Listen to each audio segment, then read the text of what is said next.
अस्सलाम वालेकुम। उम्मीद है कि आप सब लोग खैरियत से हो गए। आज हम सैचुरेशन टेम्परेचर के बारे में जानने गए, जो HVAC में एक अहम इनपुट है। सैचुरेशन टेम्परेचर वो टेम्परेचर है जिस पर एक माय बुखारात में तब्दील होने लगता है। ये सैचुरेशन टेम्परेचर दबाव के साथ मुख्तलिफ होता है। मिसाल के तौर पर, जब पानी गर्म किया जाता है तो एक बार जब इसका दर्जा हरारत 100 डिग्री सेंटीग्रेड टेम्परेचर तक पहुंच जाता है, तो ये उबलने लगता है और माय से बुखारात में बदल जाता है। ये 100 डिग्री सेंटीग्रेड टेम्परेचर पानी का सैचुरेशन टेम्परेचर है।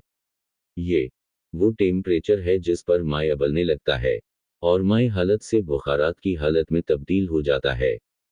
Saturation temperature. आइए जानते हैं कि ये सैचुरेशन टेम्परेचर किस लिए इस्तेमाल होता है। HVAC सिस्टम में HVAC सिस्टम में बहुत सारे रेफ्रिजरेंट्स होते हैं। हर रेफ्रिजरेंट का अपना सैचुरेशन टेम्परेचर होता है। मिसाल के तौर पर R22 रेफ्रिजरेंट का सैचुरेशन टेम्परेचर है 21 डिग्री सेंटीग्रेड 121 psi दबाव पर। यानी अगर R22 रेफ्रिजरेंट को 21 डिग्री सेंटीग्रेड टेम्परेचर पर गर्म किया जाए तो ये 121 psi के दबाव पर रेफ्रिजरेंट उबलना शुरू कर देगा और माय से बुखारात में तब्दील हो जाएगा। हम ये कह सकते हैं कि सैचुरेशन टेम्परेचर दबाव के साथ तब्दील होता जाता है। मिसाल के तौर पर हम ये कह सकते हैं, अगर पानी को माहौलियाती दबाव पर 100 डिग्री सेंटीग्रेड टेम्परेचर पर गर्म किया जाए, तो ये उबलना शुरू हो जाएगा। लेकिन जब प्रेशर कुकर में पानी गर्म किया जाता है, तो कुकर के अंदर दबाव बढ़ जाता है।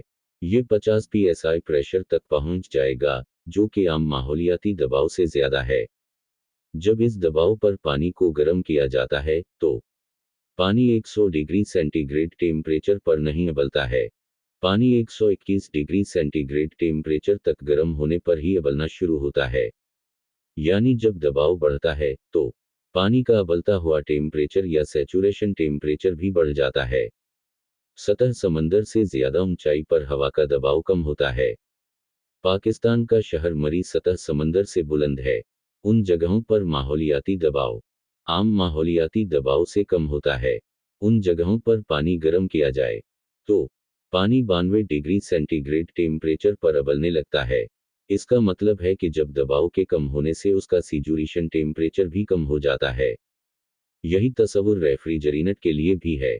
जैसे जैसे दबाव बढ़ता है, रेफ्रिजरेंट का सैचुरेशन टेम्परेचर भी बढ़ जाता है।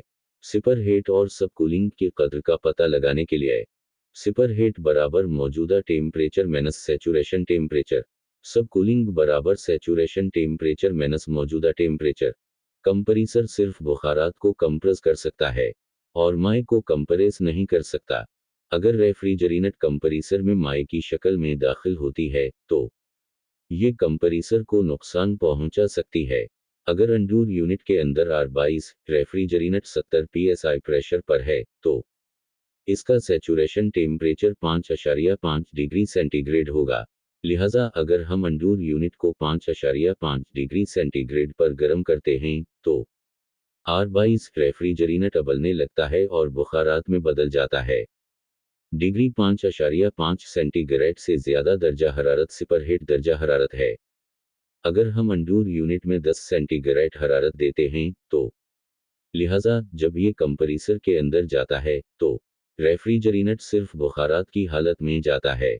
जब रेफ्रिजरेंट एक्सपेंशन वॉल के अंदर जाती है, तो ये सिर्फ माय की शक्ल में जाती है। तब ही हम मुनासिब ठंडक हासिल कर सकते हैं। अगर 22R रेफ्रिजरेंट आउटडोर यूनिट के अंदर 225 psi के दबाव पर है, तो इसका सैचुरेशन टेम्परेचर 43 डिग्री सेंटीग्रेड होगा। अगर हम आउटडोर को डिग्री 30 सेंटीग्रेड पर ठंडा करते हैं, तो सब कूलिंग वैल्यू है।